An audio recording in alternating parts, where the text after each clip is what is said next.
ağacaçma kampaniyası çərçivəsində təqribən 2000 ağacın əkilməsi nəzərdə tutulmuşdur.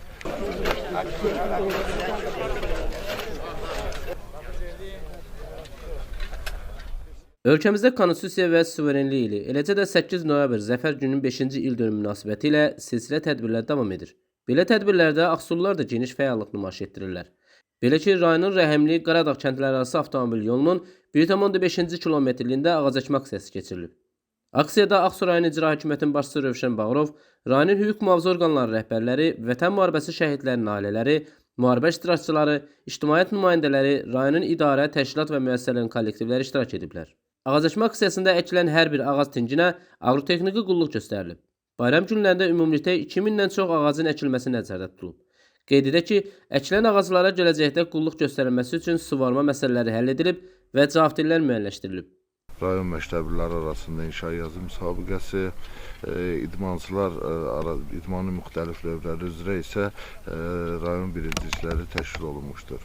Silsilə tədbirlərin davamı olaraq bu gün isə Ağsu rayonunda ağacəkmə kampaniyası keçirilir.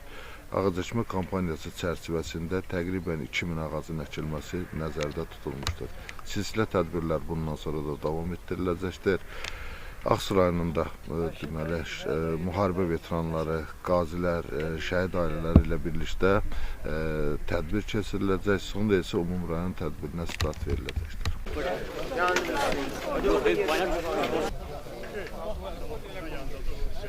Silsilə tədbirlər çərçivəsində ağacəkmə aksiyası başa çatdıqdan sonra rayonda yerləşən istirahət mərkəzlərinin birində Vətən müharibəsi şəhidlərinin ailələri və müharibə iştirakçıları ilə görüş keçirilib.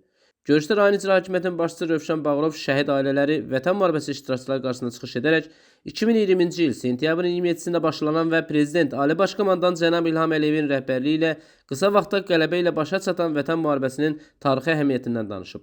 Vurğulayıb ki, qədim mədəniyyət mərkəzi olan Şuşa şəhərinin və onun işğalından azad edilməsinin tarixi əhəmiyyəti baxımından xalqımız bu qədim şəhərin azad olunduğu günü 8 noyabr Zəfər günü təntənə ilə qeyd edir. Tədbirdə iştirak edən Vətən müharibəsi şəhidlərinin ailələri, müharibə iştirakçıları dövlət tərəfindən onlara göstərilən diqqət və qayğıya görə minnətdarlıqlarını ifadə ediblər. Nizami Rəsulov, Aqil Əsədov, xüsusi olaraq Dinas TV üçün.